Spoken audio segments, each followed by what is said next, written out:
Hola, buenas tardes. Mi nombre es Itzel Azucena Lerma Medina y soy estudiante de la Facultad de Enfermería Mochis en el grupo 210.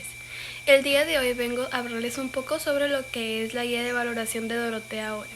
Este video es realizado para la práctica clínica Enfermería de Familia y Comunidad. Mi asesora es la maestra Alma Zamora. Como sabemos, la valoración es la primera etapa del PAE y esta fase consiste en una recolección de datos continua y sistemática sobre el paciente, la familia y la comunidad. Entrando un poco más de lleno con lo que es la valoración, tenemos que esta tiene como primer apartado los factores condicionantes básicos, la cual se divide en una serie de puntos. El primero es la descripción de la persona.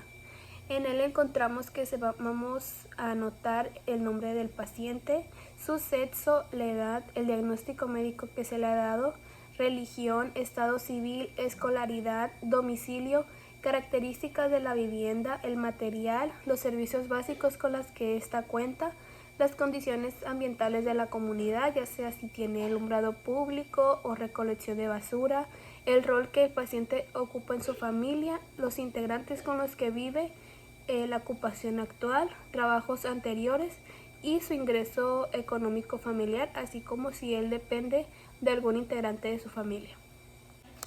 Como punto 2 tenemos el patrón de vida. En él vamos a anotar todas las actividades recreativas que realice nuestro paciente en su tiempo libre, ya sea sociales, culturales o deportivas. También se tiene que anotar las actividades que éste realiza para cuidar de su salud. Como punto 3 está el estado del sistema de salud. En él tenemos cómo percibe el estado de salud actual del paciente, si es grave, delicado, estable o regular, y también a qué servicio de salud acude regularmente, ya sea el IMSS, el ISSSTE, y también los recursos disponibles con los que cuenta la persona para su atención. Ahora tenemos el estado de desarrollo. En él es algo más dirigido a la enfermera, ya que se nos pregunta si la persona tiene la capacidad para tomar decisiones sobre su atención médica y qué factores podrían influir en esta, así también como quién es el responsable de autorizar su tratamiento. Ahora pasamos al siguiente apartado, el cual es los requisitos universales de autocuidado. Aquí, comenzando, tenemos el mantenimiento de un aporte suficiente de aire. En él se nos pide que señalemos la frecuencia respiratoria, la saturación de oxígeno, el llenado capilar, si el estado de la respiración normal, disnea, bradipnea, los tiros intercostales, los ruidos respiratorios si son ausentes o hay sibilancias, la nariz en qué estado se encuentra, normal o desviación del tabique, etc. Así también como el tórax, el estado en el que se encuentra, si tiene alguna enfermedad pulmonar y si cuenta con algún tipo de apoyo ventilatorio.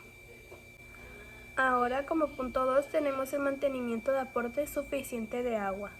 En él anotaremos la frecuencia cardíaca, la presión arterial, la presión venosa, el estado de la mucosa oral, el estado de la piel, la turgencia, los ojos si están lubricados con lágrimas o secos, el consumo de agua que tiene el paciente, la procedencia del agua que consume y los métodos que utiliza de purificación, así también como especificar cuáles son estos.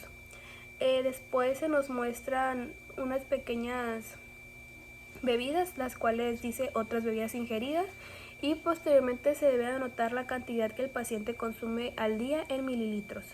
También así los líquidos parenterales, si es alguna solución fisiológica, solución Hartmann, glucosada, y la cantidad así como la duración de la misma. Como punto 3 tenemos el mantenimiento del aporte suficiente de alimentos.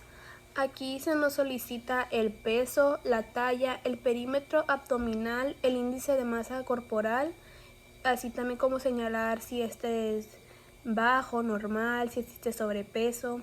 También algunas variaciones observadas en el peso, la dentadura, cómo se encuentra, las mucosas, los problemas de alimentación si tiene alguno, si el paciente requiere de alguna ayuda para alimentarse, su tipo de dieta, el tipo de nutrición que lleva, ya sea oral o por alguna sonda, Y también se nos muestra una pequeña serie de alimentos y se nos solicita que marquemos el tipo de alimento que el paciente consume habitualmente en una semana, ya sea leche, derivados, carne, pescado, y tenemos que marcar si el paciente los consume nunca, a diario, una vez a la semana o una vez al mes. Así también se nos hace la pregunta de con qué guisa el paciente sus alimentos. Posteriormente tenemos el punto 4, el cual es el proceso de eliminación y excretas. Debemos anotar la temperatura corporal, la presencia de sudoración, los movimientos peristálticos, el peristaltismo, la eliminación intestinal, las características de las heces fecales, la consistencia que tienen las heces y su eliminación si es por algún estoma intestinal o colostomía, así también como por si cuenta con algún apoyo para la eliminación intestinal. Después se nos muestra la eliminación vesical y otras características de esta. Tenemos como punto 5 el mantenimiento del equilibrio entre la actividad y el reposo. Aquí se nos pide que señalemos las horas que tiene de sueño el paciente, ya sea menos de 6 horas, de 6 a 8 horas. Si ha experimentado cambios en su patrón de sueño, factores que puedan interrumpir su descanso o el sueño, cómo se siente el paciente al levantarse después de dormir, cansado, fatigado o estresado, así también como las causas que pudieran estar causando esto. Se nos pide que señalemos si existe presencia de bostezos, insomnio, pesadillas, alucinaciones, si el paciente toma siestas y si cuenta con alguna presencia en articulaciones de dolor, rigidez, inflamación, si tiene dolor al realizar la actividad física, si realiza algún tipo de ejercicio y la frecuencia con lo que lo realiza a la semana. Como punto 6 se nos muestra el mantenimiento del equilibrio entre la soledad y la interacción. Aquí nos muestran en qué estado se encuentra la agudeza auditiva, ya sea normal, hiperacusia, hipoacusia, si requiere de algún apoyo para escuchar, si tiene presencia de mareos, vértigo, acúfenos, cómo es su agudeza visual, si es normal, si utiliza lentes, si convive diariamente con quién, con familia, amigos, compañeros de trabajo u otras personas, si considera que sus relaciones son buenas, regulares o malas. También nos pregunta a quién recurre el paciente para platicar de sus problemas y los problemas o razones que le pudieran impedir socializar. Así también se nos pide que observemos cómo percibimos al paciente, si éste está seguro, tímido, si tiene alguna introversión, alguna apatía o una extroversión.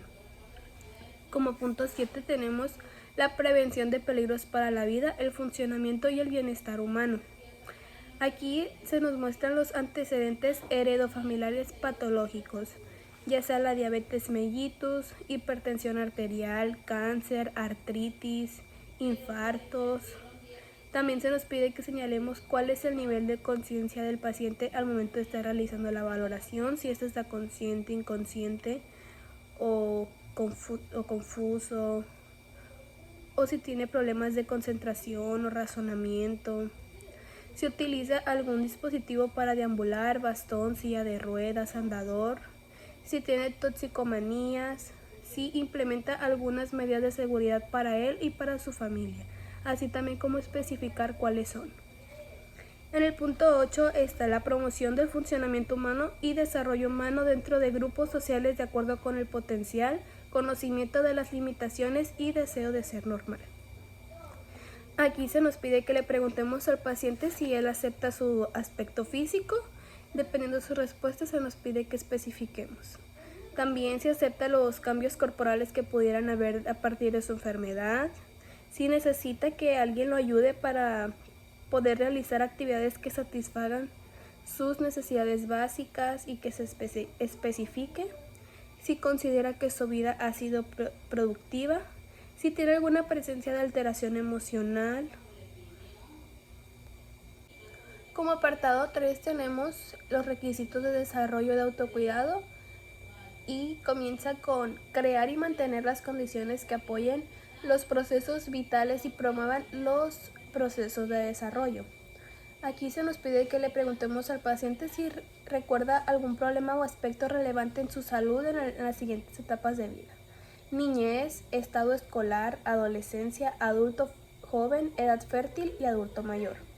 Se nos pide que preguntemos si ha recibido educación sexual, cuál es su orientación sexual, si tiene una vida sexual activa, si está satisfecho con su vida sexual, si presenta alguna molestia cuando tiene relaciones sexuales, si utiliza algún método de planificación familiar, el número de hijos, si padece alguna enfermedad de transmisión sexual, el tratamiento si padece alguna, las cirugías realizadas en su aparato reproductor.